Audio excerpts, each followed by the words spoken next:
Let's talk about the 48-24 win.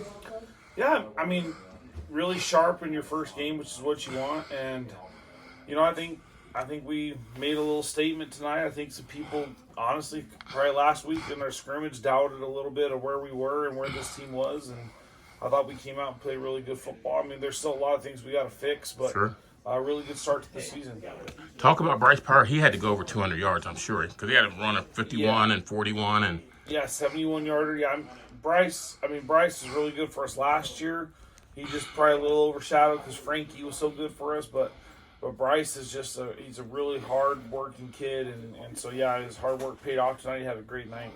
And then talk a little bit. It's not really a rivalry anymore because, I mean, they outscored you in the second half, but, I mean, you only gave them, you only scored one touchdown in the second half. Yeah, I mean, I think they're – my mom's from Carlsbad, and back in the day, it was like, I think the fans probably think it's a bigger rivalry. I mean, we know that's a good 6A team that we want to play because they make us better. They know we're a good 5A team that's going to give them a good game. And so it's not like, it's still called the Eddy County rivalry or whatever, but we look at it as just a chance to get better and a chance to get ready for next week. Coach, what did you see out of your quarterback, Warren? Yeah, I thought a lot of good, man. I thought he made some good throws. I thought he moved in the pocket well. And he commanded the offense really well for his first full game. So excited where he is. Coach, and he knew when to pull the ball down and when to run.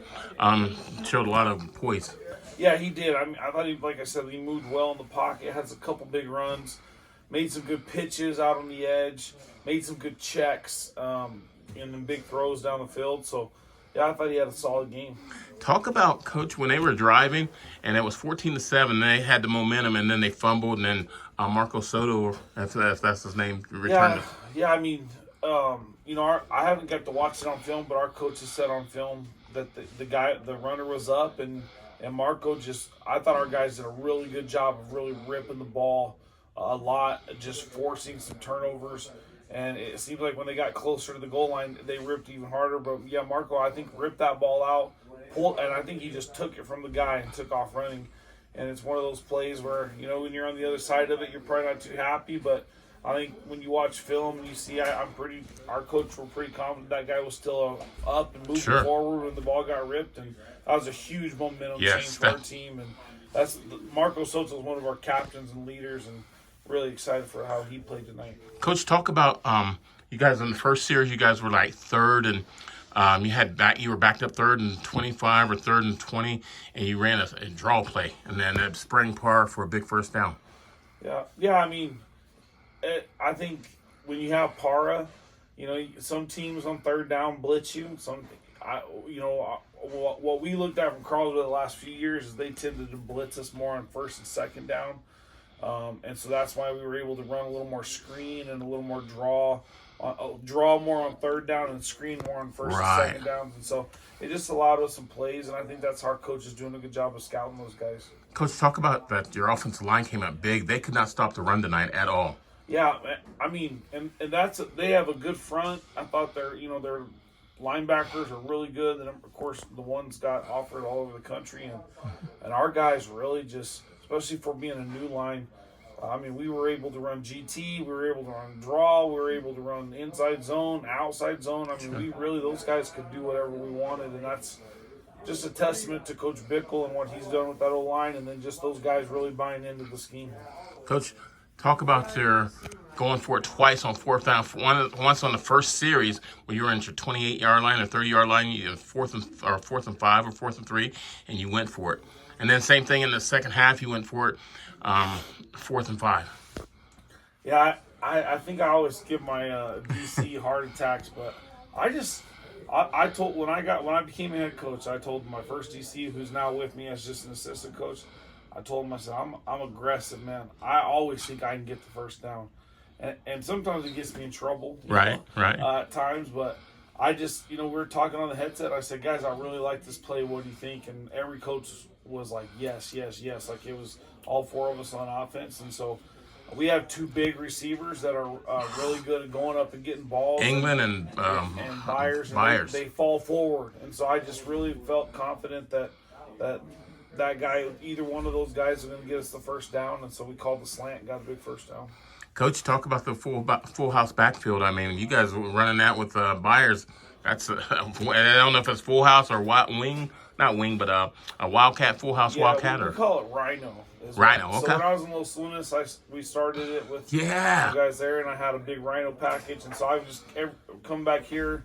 Every year it looks a little different. Last year we were a little bit more of an outside zone team because we put our running back Frankie back there, but it's kind of a chance to give Bryce a little break, and then I just feel like Jack's going to fall forward for a yard. He got popped pretty good on one of them. Well, was it Jack or Jack Byers? Jack got popped. He got hit really good. We barely started. We put it in last week, and we have a sophomore back in there, that one of our big sophomores. So I think we're only going to get better at it, and then we add wrinkles throughout the season. Sure. I think it's going to be a good package for us. Coach, what did you see tonight? Number one, you're ranked number one in the state as 5A. I mean, that's good, but I mean, you still got to play the games. I honestly couldn't have told you that until you told me. I don't really care until the end of the season, and even the coaches polls, they want us to do that every week, and I probably won't do it this year because last year I thought some of the coaches in our classification did some shady things at the end of the season to change it up, and so I probably won't vote in it at all because it didn't come out accurate at the end of the season last year. So I just think, who cares where the rankings are? Our job is to get better every week, and I know Roswell. I saw they had a big win against Los Lunas, and I know Goddard's gonna be good. I mean, Lovington's gonna be good. Mayfield's gonna be good, and most of us played 6A teams. I mean, Roswell played 6A Los Lunas. Lovington played Hobbs. We played Carlsbad. I mean, that tells you all of our district and how good some of these teams can be. Well, 8 of the 12 teams were from the South last year. Yeah. I mean, our whole district's really, really good. So. Two last things, Coach. Did you come out sluggish in the second half where you gave up where you fumbled and then you gave up the touchdown, then the fumble? Yeah, I mean, it's always hard to come out after half, and I think we really wanted our guys. I thought our defense really came out, and I was surprised, honestly, that they just were content to just run the ball. Yeah, run the ball and take a lot of time off the clock, and our defense, I thought, did a good job of holding them to 3 points and getting a good stop there. And then we got the ball, and we wanted to just come out and work on some things, and we called an inside zone, and I think there's just our quarterback and running back just had a little miscommunication back there, and I was pretty frustrated with that. But and then we gave up a touchdown, but then our guys came back out after that. What I like is they came right back out, and we had a good drive down the field and got the ball in the end zone. Right. So, these guys, like I said, it's hard to when you have a big lead, it's hard to not be complacent. And I'm just gonna say this too. That locker room they put us in was the smallest thing, and no AC. It was 98 degrees there, so we're sitting outside for a 20-minute half too. I mean, it's hard to come out and get going when we couldn't even go to the bathroom in there. It was so hot. I mean, it was miserable. So that's by the design, you think? It's a brand new building, but it's crazy they spent all that money on that other building, and there's not a locker room for us in there. We're in a little bitty. I mean, we couldn't even fit in there anyways. But then it was just blazing hot. So I mean, it was. Not that that's an excuse for halftime, but it was just a long half. We're sitting outside and amongst all the fans, and it's just. It's a weird deal. Well, it was hot in the press box too. So, Coach, you get two things. Defense was very good.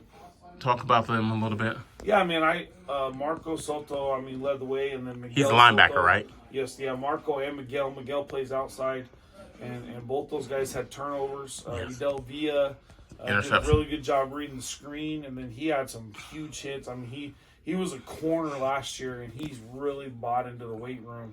And he's our strongest guy, probably pound for pound, and we've moved him to outside backer, and he's tough. And then I thought they had some good receivers, but our two corners are, both are over 6 feet, and both can play man coverage. And they're not afraid to. I see them lining up. Yeah, I mean, they'll get right up in your face, and really, those are some good receivers. Carlsbad has that Castaneda, and I was really happy with the way Tootie and Charlie played, and then we started a junior for his first game at safety. Who's that? Colt Majeko. And okay. I thought he did a good job back there. And what about Charlie Campbell? Charlie Campbell had a good game, and then Juju Baeza. he's coming downhill, making some tackles, and so just really, I thought Chris Aguilar played well. Oh. I thought some of our other guys came in. You know, Ivan Chavez had some big plays, and so it was just a really like a good team effort tonight. And then turnovers. You had some turnovers. I think maybe 3 tonight. Yeah, I mean, you always want to win that battle. Yeah. You know, we had the one bad fumble, but other than that, I mean, You forced 3 on ripping them. Yeah, I mean, we're ripping the ball out of 2 those fumbles guys' and an hands. interception. Yeah, and so big momentum changes, all 3 of them. So Cool. yes, sir. Thanks.